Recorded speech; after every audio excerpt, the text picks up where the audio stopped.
The first 2 minutes. Okay, I lied. Technically it takes 2 minutes. That is, the first 2 minutes of your pilot script. But getting these first 2 minutes of your script right is critical. Okay, I lied again, 3 minutes, but I'm going to call it the first 2 minutes. Think of it from a producer's point of view. They have work to do, meetings to attend, forms to fill in, people to email, egos to massage, and at some point scripts to read. Maybe a dozen are kicking around the desk or lurking in their inbox. They pick yours off the pile or click open the PDF. They begin to read, and 3 or 4 pages in, they're none the wiser about what your show is, who it's about, or why they should be reading the remaining 30 pages. The phone rings, the script is put down, it is not picked up again. What I'm saying is it's not just important that your first 3 minutes are funny, but they must demonstrate what the show is and what it's ultimately about. They hook you and reel you in. You want to make sure that producer picks up your script again after that call, or even better, ignores the call altogether because they're engrossed in your script. It could happen. So let's think about those first 2 minutes for a few minutes. Ever-decreasing circles. Let's consider the work of some real comedy legends, Esmond and Larby, and their blissfully odd sitcom, Ever-decreasing circles, about Anne, who is married to a boring busybody Martin, when Paul, a handsome man who's everything Martin isn't, moves in next door. My abiding memory of that show is Martin walking in and fiddling with the phone in the hallway. He untangles the wire or turns the phone round. He does this a lot, pretty much every episode. This tells you at least 3 or 4 things. He's essentially obsessively compulsive. His wife Anne isn't, for it's obviously her who puts the phone down the wrong way round. She's clearly happy to do something she knows her husband will correct, and Martin is prepared to do it week after week and force a smile afterwards. Anne comments on the phone thing in the first episode, which is well worth taking a look at. Watch the opening scene of the first episode. It's genius. A real masterclass in making full use of your first 2 minutes. All you need to know about that show is in the first 3. By then you know all about Martin and Paul, which is ultimately the key relationship in the show. Every line and action builds and builds. He's shouting cheerfully after the boys who've just been thrashed at football. He wipes his feet for ages. He does the phone thing. He talks to Paul in an overly knowledgeable way. He thinks he's winning at life. There's an interesting moment at 2 minutes 58 when Paul reacts to something Martin says and looks to Anne, who doesn't see anything unusual in this comment. This is the world we are in. It's masterful. Please take the time, watch it. It's on YouTube, although it probably shouldn't be. What if it's not a pilot? If you're writing a whole series, well, lucky you.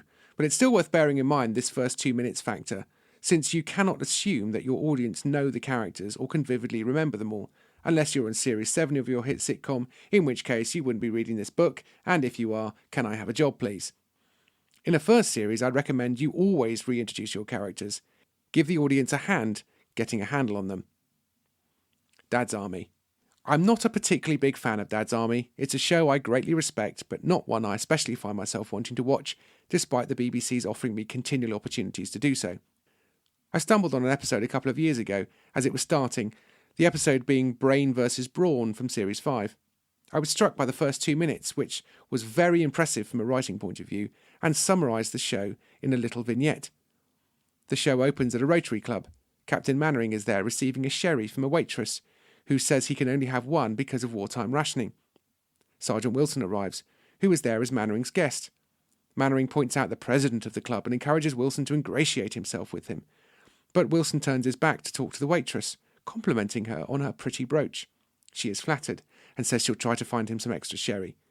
Then Wilson meets the president of the club, and it turns out that he and Wilson were at school together and shared a room for a little while.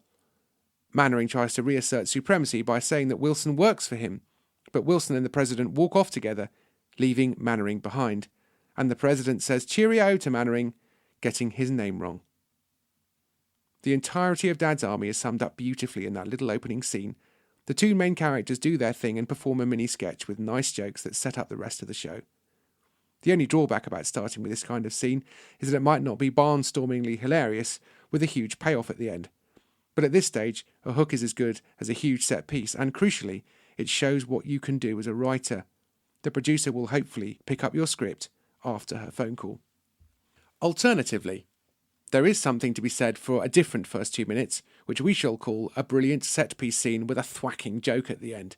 If you go down this road, you're doing so at the expense of introducing the characters to the audience and whoever is reading your script, but it does at least build confidence that this is going to be a funny show. If you can pull it off, Don't choose. Cheat. Do both. Miranda does very successfully. She immediately builds rapport with the audience, establishing herself as a character, highlighting the potential troublesome relationships in the show with Penny, Gary, Stevie or Tilly, and cutting to some big, strong visual jokes to get the show moving comically. If you watch the first 2 minutes of action post-titles of episode 1 of Blackadder Goes Forth, you see that Blackadder is cultured, since he's reading a book, and listening to classical music. He's already at odds with the world around him. You quickly learn that Baldric is very stupid, George is fanatically patriotic, and Blackadder feels he's above the whole thing. That's the show. Then George produces a service revolver, and the story begins. Great start. Give your script the best chance of succeeding and impressing by taking a good, long look at your first 2 minutes. Do they really demonstrate what the show is going to be? Do we get who the characters are? Do we understand the situation? And do we see the conflicts beginning to emerge? Happy now? Good. Let's start writing the script.